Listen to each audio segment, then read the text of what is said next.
우리에게 주시는 하나님의 말씀은 이사야 45장 5절부터 8절까지의 말씀입니다.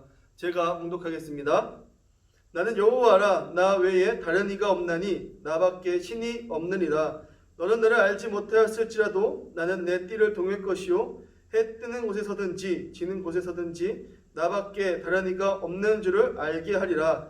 나는 여호와라, 다른 이가 없느니라. 나는 빛도 짓고 어둠도 창조하며 나는 평안도 짓고 환난도 창조하나니 나는 여호와라, 이 모든 일들을 행하는 자니라 하였노라. 하늘이여 위로부터 고의를 뿌리며 구름이여 의를 부를지어다. 땅이여 열려서 구원을 싹트게 하고 공의도 함께 움돋게 할지어다. 나 여호와가 이 일을 창조하였느니라. 아멘. 사랑하는 성도 여러분, 반갑습니다. 오늘도 영상으로 여러분들을 만나뵙게 되었습니다. 여러분, 오늘 이 영상을 통해서 여러분들 삶 가운데 하나님이 함께 하심이 드러나기를, 하나님이 여러분들과 동행하심을 기억하시고 살아가시는 귀한 하루 되기를 주님의 이름으로 소망합니다. 여러분, 제가 지금 말씀드리는 이야기는 활전 771호에 실린 박봉진 목사님의 이야기입니다. 일본 경찰이 이렇게 묻습니다. 당신은 왜 신사에 절하지 않느냐? 이 질문에 박봉진 목사님은 나는 여호와 하나님 외에 다른 신이 없다고 믿기 때문이다 라고 대답하였습니다. 그러자 일본 경찰이 너는 천황의 신민이면서 천황이 망하라고 기도한다면서? 라고 묻습니다. 목사님은 그렇소 라고 당당하게 받아칩니다. 당황한 일본 경찰이 이놈아, 천황이 높냐 하나님이 높냐? 라고 치졸한 질문을 합니다. 이에 박봉진 목사님은 그런 치졸한 질문으로 생사람 잡으려고 수작 부리지 마시오 라고 물러서지 않습니다. 일본 경찰은 당당한 목사님의 기생에 눌리지 않으려고 뺨을 때리고 코에 고춧가루 물을 붓고 천장에 매달아 매질을 합니다. 이러한 고문이 매일 계속되었지만 목사님은 신사참배는 사악한 죄이며 주 예수님께서 곧 재림하셔서 천황도 사람인 고로 심판하실 것이다 라고 강하게 맞섰습니다.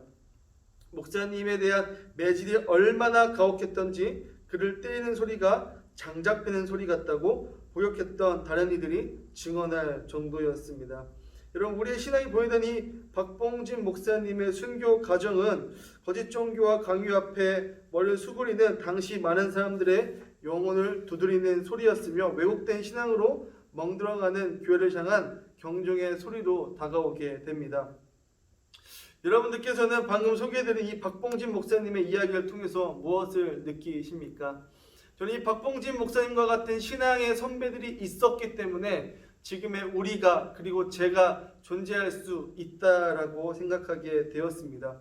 왜 그렇습니까? 그 신앙의 선배님들께서 목숨이 끊어지는 그 순간까지 하나님을 놓치지 않고 끝까지 하나님을 의지하며 끝까지 하나님을 붙들었기 때문입니다. 그렇다면 그 신앙의 선배들이 이렇게 끝까지 붙들었던 것은 바로 무엇입니까?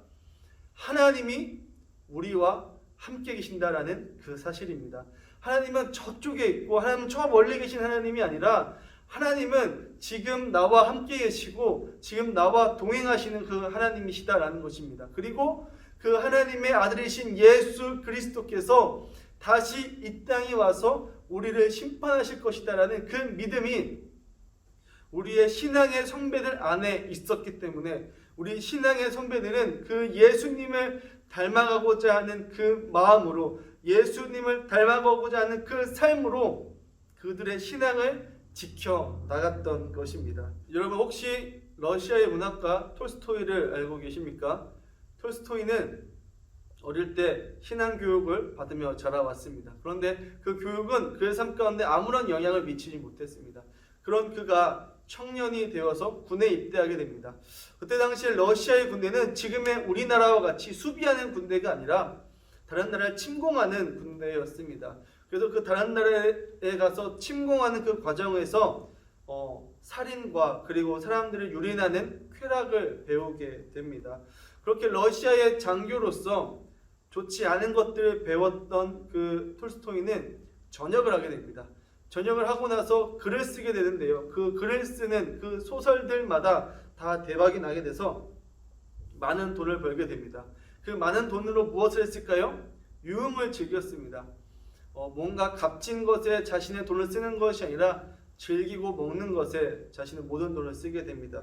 그럼에도 불구하고 쓰는 책들마다 대박이 나서 안정적인 생활을 누릴 수 있었습니다. 그런 그에게 찾아왔던 생각은 무엇이었냐면 이 모든 것들이 허무하다라는 생각이었습니다. 자기가 많은 것을 얻고 누리고 즐기며 살아왔는데 그 모든 것들이 인생에 있어서 아무것도 남지 않았다라는 사실을 그가 깨닫게 됩니다. 그래서 인생의 의미를 찾게 되죠. 인생의 의미를 찾으려고 계속해서 찾고 찾았지만 아무것도 그에게 잡혀지는 것이 없었습니다. 그 긴 방황의 시간 가운데 그는 심지어 자기 스스로 목숨을 끊으려고까지 했습니다. 그런 그가 하나님을 만나게 됩니다. 어디서 하나님을 만날까요? 그는 한 길을 걷게 되다가 농부를 만나게 됩니다. 어떤 농부였냐면 가난하지만 그 자신의 밭에서 열심히 일하며 미소를 잃지 않는 농부의 그 미소 가운데에서 하나님을 발견하게 됩니다. 톨스토이는 깨달았던 것이죠. 하나님이 여기 있고 저기 있는 것이 아니라 내가 많은 것을 갖고 누리려고 했던 그곳에 있는 것이 아니라 하나님은 저 일상을 소중하게 여기면서 자신의 밭을 가꾸고 그것에 감사하며 살아가는 저 농부 옆에 하나님이 계신다라는 사실을 그는 깨닫게 됩니다. 그 이후로 그는 모든 방황과 모든 유흥과 더 얻으려고 했던 모든 행위들을 멈추게 됩니다. 그리고 자신이 갖고 있던 모든 것들을 다 다른 이웃들에게 나눠주기 시작합니다. 그리고 자신이 자전적 소설로 썼던 그 부활이라는 책의 인쇄를 가난한 아이들이 교육할 수 있는 학교를 짓는데 다 쓰게 되는 것이죠. 이처럼 톨스토이는 하나님을 만나게 된 이후에 그의 삶이 완전히 변화하게 됩니다. 여러분, 톨스토이가 썼던 부활이라는 책에는 이 주인공이 톨스토이와 같은 삶을 살아가는 것을 볼 수 있습니다. 이 부활의 주인공은 톨스토이와 같이 허랑방탕한 삶을 살아가게 되다가 하나님을 만나게 되면서 어려운 이웃들을 돕는 삶으로 변화하게 됩니다. 톨스토이는 그 책에서 우리에게 말하고자 했던 것은 무엇이냐면 부활이란 무엇이냐면 이 허랑방탕한 삶에서 하나님을 만남으로 그 이전의 삶을 끝내고 하나님과 동행하는 삶, 하나님과 함께하는 삶, 그러므로 하나님이 원하시는 삶을 살아가는 것, 그것이 부활이다라고 톨스토이는 이야기하는 것이죠. 여러분, 저도 이 이야기에 동의합니다. 우리에게 있어서 신앙이란, 우리에게 있어서 부활된 삶, 구원받은 삶이란 이전의 삶을 하나님 없다고 생각했던, 하나님이 존재하지 않았고 하나님이 내 삶에 아무런 영향을 미치지 않는 그 삶이 끝나고 하나님을 진정으로 만난 이후에 하나님과 매일 동행하는 삶, 하나님과 함께하는 삶, 하나님의 뜻을 이루어가는 삶, 그것이 신앙인의 삶이며 구원받은 자의 삶이며 부활된 삶이다라는 것입니다. 여러분, 오늘 본문을 보면 이사야는 아직 태어나지도 않은 고레스 왕에 대해서 예언을 하고 있습니다. 이 고레스 왕은 어떤 왕이냐면 페르시아의 왕인데요. 특별히 이 남유다를 정복했던 그 바벨론을 무너뜨리고 바벨론에 있었던 남유다 사람들 다시 이스라엘로 예루살렘으로 보냈던 왕이 바로 이 고레스 왕입니다. 고레스 왕은 사실 하나님에 대해서 잘 알지 못했습니다. 그래서 45장 5절에 나는 여호와라, 나 외에는 다른 이가 없나니 나밖엔 다른 신이 없느니라. 너는 나를 알지 못하였을지라도 나는 내 띠를 동일 것이요 라고 이야기를 합니다. 왜냐하면 여러분, 고레스 왕은 하나님에 대해서 들어본 적이 없습니다. 왜냐하면 하나님의 이야기가 미치지 않는 다른 곳에서 살았기 때문입니다. 그리고 열심히 정복 전쟁을 통해서 중동의 패권자가 됩니다. 그제서야 무엇을 알게 되냐면 하나님이라는 존재를 알게 됩니다. 그리고 그 하나님이 자신이 태어나기도 전에 자신이 태어날 것과 그리고 이 중동의 패권자가 될 것을 예언했다라는 사실을 그는 깨닫게 됩니다. 그 내용이 바로 오늘 본문의 내용인 것이죠. 이 내용을 통해서 이사야가 말하고자 하고 싶었던 것은 무엇이냐면 이 땅 가운데 다른 신은 존재하지 않는다라는 것입니다. 이 땅 가운데 오직 하나님 한 분만이 참 신이다라는 것입니다. 그 하나님이 이 땅을 통치하시고 다스리고 있다라는 것입니다. 그것이 중동의 패권자, 그 이 세상의 중심의 왕이었던 그 고레스마저도 누가 통치하시고 누가 다스린다라는 것입니까? 하나님이 통치하시고 하나님이 다스린다라는 것입니다. 그래서 이 땅의 이 모든 세상 가운데 하나님의 영향력이 미치지 않는 곳은 없다라는 것을 고레스 왕에게 이야기하고 있는 것입니다. 여러분, 그렇습니다. 하나님은 이 땅 가운데 그 영향력이 미치지 않는 곳이 한 군데도 없습니다. 하나님은 참 하나님이시고 이 세상을 창조하신 분이시기 때문에 이 세상과 함께 하십니다. 그 하나님이 이 예수님이 태어나기 전 시대에도 함께 계셨고요.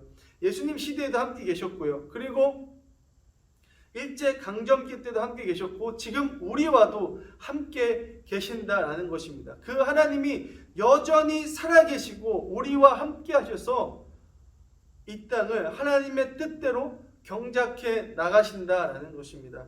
사랑하는 성도 여러분, 그렇습니다. 하나님은 지금 우리와 함께하고 계십니다. 우리와 동행하고 계십니다. 이 사실을 누가 믿었습니까? 우리 신앙의 선배인 박봉진 목사님이 믿으셨고요. 톨스토이가 이 사실을 믿었던 것입니다. 이 사실을 믿었던 목사님과 이 작가는 이 사실로 인하여 그의 삶이 완전히 변화되는 것이죠.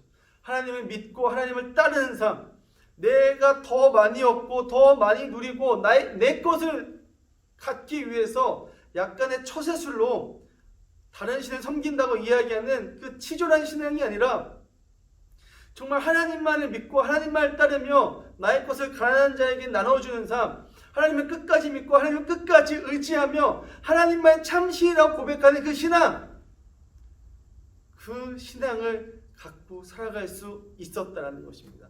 왜요? 그 하나님, 이 세상을 창조하시고 한 분밖에 없는 그 하나님이 나와 함께 하신다라는 그 사실을 믿었기 때문입니다. 그런데요, 우리는 왜 하나님을 믿는다고 하면서 우리는 매일 예배를 드린다라고 하면서 왜 우리의 삶은 변화되지 않는 것입니까? 왜 여전히 바뀌지 않고 더 많이 얻고 더 많이 누리려고 하는 삶이 우리 가운데 여전히 남아있는 것입니까? 그것은 우리가 하나님을 인정하지 않고 살아갈 때가 많이 있기 때문입니다. 안타까운 사실은 우리가 교회에 와서 예배드리고 하나님의 말씀을 들을 때에는 하나님이 나와 함께 계시다라는 사실을 깨닫게 되는데, 이렇게 영상으로 말씀을 듣고 하나님에 대한 이야기를 들을 때는 하나님이 나와 함께 하신다는 사실을 기억이 나는데, 영상이 끝나거나 또는 예배가 끝나고 집에 돌아가게 되면 하나님이 나와 함께 하신다는 그 사실이 잊혀지게 된다는 것입니다. 그래서 우리는 언제 하나님을 찾습니까? 내가 하나님이 필요할 때, 내가 위급할 때, 내가 하나님의 도움이 필요할 때만 하나님을 찾는 경우가 많이 있다라는 것입니다. 이것은 마치 어린아이와 같은 신앙이죠. 제가 8개월짜리 딸과 함께 살아가고 있습니다. 그 딸이 참 아름답고 사랑스럽지만 저희 딸에게 종종 이야기하는데요. 너는 참 이기적이구나라는 이야기를 참 많이 합니다.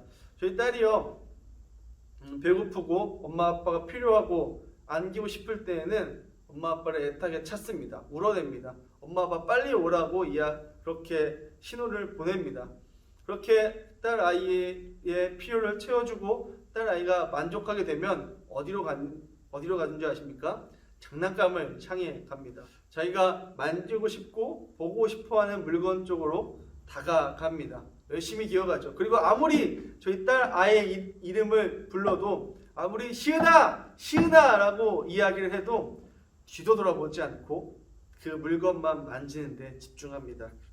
우리의 신앙생활이 이렇게 어린아이와 같은 신앙생활 가운데 머물러 있다면 우리 하나님의 마음은 어떨까요? 여러분, 그렇다면 성숙한 신앙생활, 우리 박봉진 목사님 같은 신앙생활, 정말 톨스토이와 같은 신앙생활을 하기 위해서는 여러분 어떻게 해야 하는 것일까요? 매사에 하나님을 찾고 매사에 하나님을 의지해야 합니다. 내가 필요할 때만 하나님을 부르고 내가 필요할 때만 하나님을 찾는 것이 아니라 그 하나님이 내 눈에 보이진 않지만 그럼에도 불구하고 나와 동행하시는 그 하나님이 나와 함께 하신다라는 그 사실을 믿고 살아가기 시작할 때에 우리는 세상 사람들과는 다른 삶을 살아가게 되는 것입니다. 박봉진 목사님은요, 하나님이 자신과 함께 하신다라는 그 사실이 너무나도 분명했기에 그 수많은 사람들이 신사참배할 때 스스로 혼자서 신사참배를 하지 않으셨습니다. 여러분, 톨스토이는요, 그 수많은 작가들이 책을 쓰고 돈을 많이 벌면 작가랍시고 유흥을 즐기고 인생을 사색하는 그런 모임 가운데서 인생을 낭비했다면, 톨스토이는 하나님이 자기 자신과 함께 하심으로, 하나님이 나와 동행하심으로 하나님께서 원하시는 삶, 가난하고 힘들고 어려운 자들을 돕는 삶을 스스로 살아냈습니다. 왜 그렇습니까? 하나님이 확실하게 살아 계시기 때문입니다. 사랑하는 성도 여러분, 이 확신, 하나님이 지금도 나와 함께 하신다. 교회에서만 함께 하시는 것이 아니라, 내가 필요할 때만 함께 하시는 것이 아니라 매 순간순간마다 나와 함께 하시고, 나는 그분의 자녀이고 나는 그분의 뜻에 따라 살아가는 사람이고 내 삶은 하나님께 맡겼으니 하나님의 뜻대로 살아가는 그 삶을 우리가 살아가기 시작할 때에 우리의 삶은 진정한 신앙인의 길로 걸어갈 수 있게 되는 것이죠. 사랑하는 성도 여러분, 이 삶이 쉽지 않습니다. 어렵습니다. 그래서 우리에게 하나님께서 무엇을 주셨습니까? 교회를 주셨습니다. 여러분, 지금 우리가 잘 모일 수 없는 상황이지만 그럼에도 주일에 오셔서 함께 기도하고 예배드리며 신앙의 공동체를 단단히 만들어 가신 여러분들 되었으면 좋겠습니다. 금요 예배가 시작되었습니다. 언제 다시 멈출지도 모르겠지만 여러분, 예배 때 오셔서 하나님과 함께 찬양하고 기도하고 예배하시기를 소망합니다. 그렇게 함께 예배하고 기도함을 통해서 또 우리 안의 공동체성이 단단해지길 소망합니다. 그렇게 하나님을 매일 찾고 예배하는 그 삶 가운데 여러분들 젖어들기 시작하면요, 누가 뭐라고 하지 않아도 우리의 삶은 하나님이 원하는 그 삶대로 살아갈 수 있을 것입니다. 그 사실을 믿으시고 정말 이 땅 가운데 한 분밖에 없는 그 하나님, 그리고 여전히 이 세상을 통치하고 계신 하나님, 이 세상 여전히 만드셨고 그리고 다스리시고 우리와 함께 하시는 그 하나님을 기억하시면서 오늘 하루도 그 하나님과 동행하시는 여러분들 되길 주님의 이름으로 소망합니다. 기도하겠습니다. 사랑하는 하나님, 감사합니다. 오늘 우리에게 귀한 말씀 허락하여 주셔서 하나님을 끝까지 의지하라라고 말씀해 주시면 감사합니다. 주님, 그렇습니다. 하나님이 이 땅 가운데 오실 것을 우리는 확신합니다. 하나님께서 이 땅 가운데 오실 것을 믿음으로 나아갑니다. 그리고 그 하나님이 우리와 여전히 동행하시고 있다는 사실을 우리는 믿음으로 나아갑니다. 그러므로 하나님, 우리가 이 땅 살아갈 때에 기쁨과 감사로 살아갈 수 있도록 인도하여 주시옵시고, 이 땅을 살아갈 때 하나님만 의지하며 살아갈 수 있도록 주님 도와주시옵시고, 이 땅을 살아갈 때에 나의 뜻과 방법대로 살아가는 것이 아니라 하나님의 뜻과 방법대로 살아갈 수 있는 우리들의 삶이 되어질 수 있도록 인도하여 주시옵소서. 오늘도 동행하시는 하나님을 기억하며 살아가길 소망합니다. 주님, 우리와 함께하여 주시옵소서. 감사드리며 예수님의 이름으로 기도드렸습니다. 아멘.